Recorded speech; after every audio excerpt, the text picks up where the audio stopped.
नमस्कार, आप देख रहे हैं आज तक और मैं हूं पूनम शर्मा और इस वक्त हम मौजूद हैं इंडिया टुडे कॉन्क्लेव में। जी हां, हम मौजूद हैं इंडिया टुडे कॉन्क्लेव में, जहां पर अब से कुछ ही देर बाद सबसे चर्चित और सबसे जिस सेशन का इंतजार किया जा रहा है वो शुरू होने वाला है।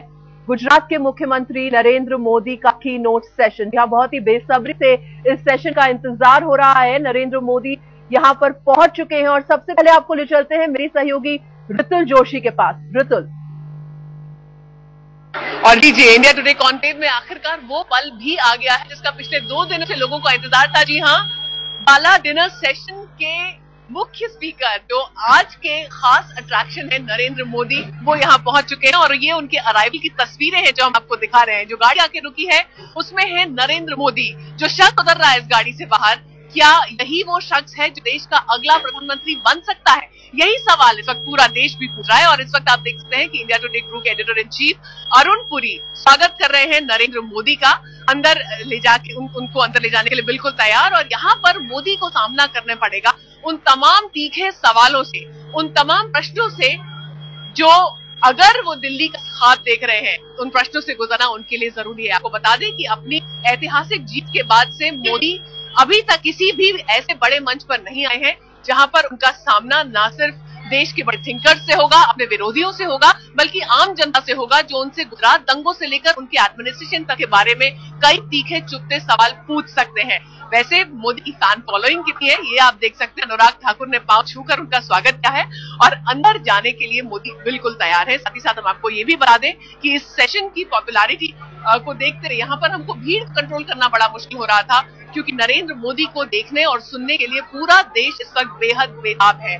लोग जानना चाहते हैं कि जिस आदमी को 2014 के चुनावों में भावी प्रधानमंत्री के तौर पर प्रोजेक्ट किया जा रहा है, आखिर वो आदमी अपनी सोच क्या रखता है। और इसी सोच के अंदर घुसने की कोशिश आज हम इंडिया टुडे कॉन्क्लेव के इस सेशन में करने जा रहे हैं। मोदी पहुंच चुके हैं, बस थोड़ी ही देर बाद उनका सेशन शुरू होने वाला है। क्या कहेंगे मोदी, आगे की रणनीति के बारे में क्या पत्ते खोलेंगे, क्या साफ करेंगे कि वो ही बीजेपी का भावी चेहरा है या नहीं? इन तमाम सवालों का जवाब जानने के लिए बहुत ज्यादा इंतजार अब आपको नहीं करना है, क्योंकि मोदी पहुंच चुके हैं और थोड़ी ही देर में उनका सेशन शुरू होने वाला है, जो आप देख पाएंगे लाइव आज पर। तो इंतजार खत्म हो गया। नरेंद्र मोदी पहुंच चुके हैं इंडिया टुडे कॉन्क्लेव में हिस्सा लेने के लिए। और जैसा कि ऋतु कह रही थी, बहुत सारे सवाल हैं जिनके जवाब यहाँ पर तलाशने की कोशिश की जाएगी इस सेशन में। और नमो मंत्र क्या गुजरात के बाद अब देश के लिए भी काम करेगा? जहां यही है सबसे बड़ा सवाल जिसका जवाब जानने की कोशिश बेहद ही खास सेशन में होगी। सीधे आपको ले चलते हैं मेरे सहयोगी प्रसून के पास, जो इस वक्त उस हॉल में मौजूद है जहां पर नरेंद्र मोदी का ये सेशन अब से कुछ देर बाद शुरू होने वाला है। प्रसून, क्या लग रहा है, क्या खबर निकल के आएगी उस मंच से? जाहिर अब से चंद मिनटों के बाद पहुंच जाएंगे नरेंद्र मोदी और खासतौर से दो सवाल बहुत सामने हैं। एक, नमो मंत्र क्या गुजरात के बाद इस देश में चलेगा? शायद नरेंद्र मोदी को इसी पे अपने आप को केंद्रित रहना है। लेकिन एक दूसरा सवाल जो इंडिया टुडे कॉन्क्लेव के जरिए सामने आया है, री इन्वेंटिंग डेमोक्रेसी। और री इन्वेंटिंग डेमोक्रेसी को लेकर ही लगातार ये चर्चा चलती रही है। तमाम लोग यहाँ पर पहुंचने शुरू हो गए। हम आपको बता दें कि अलग अलग राजनीतिक दलों के नेता भी यहाँ पर आ रहे हैं और बीजेपी के नेता खासतौर पर इन जगहों पर पहुंच रहे हैं। और रविशंकर प्रसाद भी यहाँ पर आ चुके हैं। रविशंकर जी, हम लोग स्क्रीन पे हैं और हम एक चीज जानना चाहेंगे। एक सवाल उठा इंडिया टुडे कॉन्क्लेव में, री इन्वेंटिंग डेमोक्रेसी। क्या ये लगता है ये दौर री इन्वेंट करने का आ गया है डेमोक्रेसी? देखिए, आपके शीर्षक होगा आपके कॉन्क्लेव का, हिंदुस्तान के लोगों ने हिंदुस्तान की पूरी जमहूरियत को स्टैब्लिश कर दिया है। उसको री इन्वेंट करने की जरूरत नहीं है। कोई कितना भी बड़ा नेता हो, कितनी बड़ी पार्टी हो, सूबे में हो या दिल्ली में हो, अपने वोट की ताकत से उन्हें वो बेदखल कर सकता है, ला सकता है। री इन्वेंट जो आपने शब्द किया है, वो एक अच्छी बात यह है कि आप अच्छा काम करोगे तो शायद जनता आशीर्वाद देगी। ये एक नई बात है। अच्छा काम करोगे तो जनता आशीर्वाद देगी। नरेंद्र मोदी चंद मिनटों के बाद आएंगे। उनके सामने सवाल है, नमो मंत्र क्या इस देश को एक्सेप्ट होगा, देश में चलेगा? आप अपने तौर पे किस रूप से? देखिए, जहां तक मेरी पार्टी का सवाल, पार्टी का पार्लियामेंट्री बोर्ड तय करेगा। लेकिन हाँ, नरेंद्र मोदी ने गुड गवर्नेंस की बिना पर हिंदुस्तान की राजनीति में एक नया अध्याय लिखा है। ये एक बहुत बड़ी बात है जो मैं कहना चाहता हूं। आप अच्छा काम करिए तो जात, समाज, समुदाय से ऊपर उठकर जनता चाहती है। उन्होंने वो जगाने का काम किया है। इसलिए देश में भी उनकी चर्चा होती है, अच्छी बात है, होना भी चाहिए।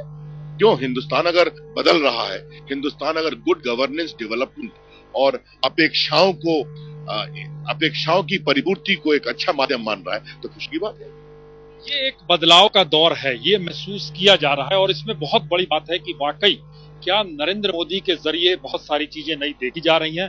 अरुण शौरी साहब भी हैं। अरुण शौरी साहब, एक विषय चूंकि आया, रीइन्वेंटिंग डेमोक्रेसी की बात शुरू हुई और इस दौर में देश लगातार देख रहा है कि सड़क पे लोग आ रहे हैं, उनके अंदर का आक्रोश पहली बार निकल रहा है।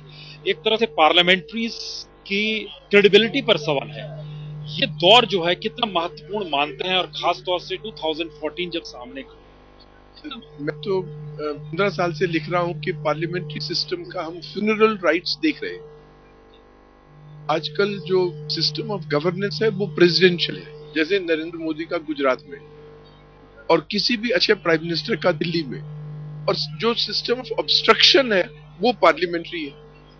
इसलिए मेरी राय में तो हमें क्वाज़ी प्रेसिडेंशियल सिस्टम जो आ गया है उसको फॉर्मलाइज कर देना चाहिए, पार्लियामेंट के सेशन को कर्टेल कर देना और कुछ उसके एम्बिट को रिस्ट्रिक्ट करना कि सिर्फ आप पॉलिसी पर डिबेट कर सकते हो, सिर्फ लेजिस्लेशन पर डिबेट कर सकते हो, हेडलाइंस टुडे पर डिबेट नहीं कर सकते। आपने बहुत अच्छी बात कही है। और तीसरी चीज कि part of the cabinet should be from outside the parliament, ये जरूर चीज करनी चाहिए। आप कह रहे हैं, आप एक चीज बताइए कि दरअसल खासतौर से नरेंद्र मोदी चूंकि अब यहाँ पर आने वाले हैं, नरेंद्र मोदी ने अपने तौर पे जो चीजें गुजरात में इवॉल्व की, आपको लगता है कि इस देश में चूंकि इतनी बड़ी तादाद है, अलग अलग धर्म के लोग हैं, जाति के लोग हैं, वो नमो मंत्र हर जगह आपको लगता है फिट चीजें बैठी हैं? नहीं, क्यों नहीं। एक तो चीज है कि ये जो डाउट्स है उसके सिर्फ क्रिटिक्स रेज करते हैं और क्रिटिक्स नहीं, इनको अपने काम ने,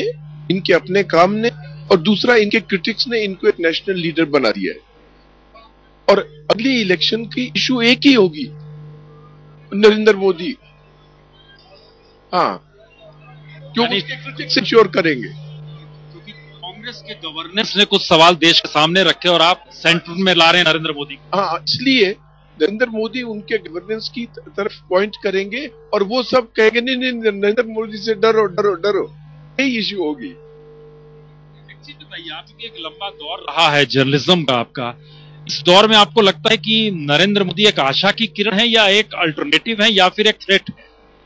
पहली दो चीजें, एक ही एन अल्टरनेटिव और आज अल्टरनेटिव वही है जो कि एक आशा की किरण हो। बहुत शुक्रिया। एक कहीं ना कहीं अल्टरनेटिव के तौर पर नरेंद्र मोदी को देखा जरूर जा रहा है और हम थोड़ी देर में तुरंत लौटते हैं क्योंकि अब चंद मिनटों के बाद यहाँ पर नरेंद्र मोदी आएंगे और कॉन्क्लेव का वो हिस्सा शुरू होगा जहां ये बात है कि दरअसल नमो मंत्र इस देश को एक्सेप्ट होगा या नहीं होगा, बात उसी पर करनी है नरेंद्र मोदी।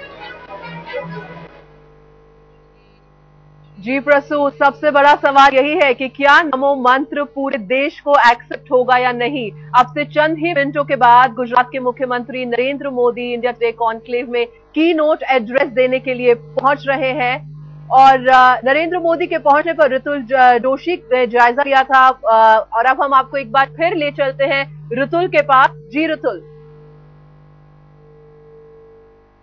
अलग पोज देते हुए नरेंद्र मोदी, वैसे आप बता दें कि अगर 2014 का उनका दिल्ली तक पहुंचने का ख्वाब उनको पूरा करना है तो इस तरह की कई फोटो खिंचाने के लिए उनको आगे भी तैयार होना पड़ेगा। लेकिन फिलहाल ये फोटोग्राफ उनके कॉन्क्लेव के लिए, यहाँ पर इंडिया कॉन्क्लेव के लिए खास तौर पर खींचा जा रहा है और इस अंदाज में शायद ही पहले आपने कभी नरेंद्र मोदी को देखा होगा।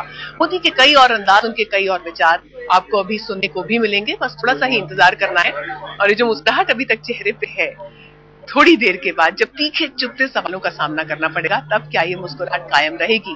क्या वो देश को ये भरोसा दिला पाएंगे कि गुजरात दंगों के काले साए से बाहर निकलकर वो एक नई सोच के साथ देश का नेतृत्व करने के लिए तैयार है?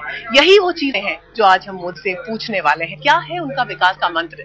देश के लिए, गुजरात के लिए भी, क्योंकि अभी तक सिर्फ गुजरात की बात करते आए हैं। गुजरात से निकलकर देश के बारे में क्या सोचते हैं नरेंद्र मोदी, क्या कहना है उनका उस कार्य अध्याय के बारे में जो हमेशा प्रधानमंत्री बनने की उनकी राह में आड़े आता रहता है। ये तमाम सवाल हैं। उनके विरोधी यहाँ पर हैं, उनके समर्थक यहाँ पर हैं, उनके चाहने वाले यहाँ पर हैं, उनसे नफरत करने वाले भी यहाँ पर हैं, जो कई सारे सवाल लेकर तैयार हैं। लेकिन ये पूरा ग्रुप आज नरेंद्र मोदी को घेरने के लिए तैयार है और उनकी अग्नि परीक्षा है कि कैसे वो आगे बढ़कर इन सवालों का जवाब दे पाते हैं। अपनी ऐतिहासिक जीत के बाद वो छात्रों के सामने जरूर आए थे एसआरसीसी में, लेकिन इस तरह के मंच में, इंडिया टुडे कॉन्क्लेव जैसे बड़े मंच में वो भी नहीं आए हैं। तो आज मोदी की भी परीक्षा है और साथ ही साथ जो उनको सुनने आए हैं उनके लिए भी बहुत बड़ा दिन, क्योंकि वो उस शख्स के विचार जानने के लिए बिल्कुल तैयार हैं जिसको एक बहुत बड़े प्लेटफॉर्म के उत्तराधिकारी के तौर पर देखा जा रहा है।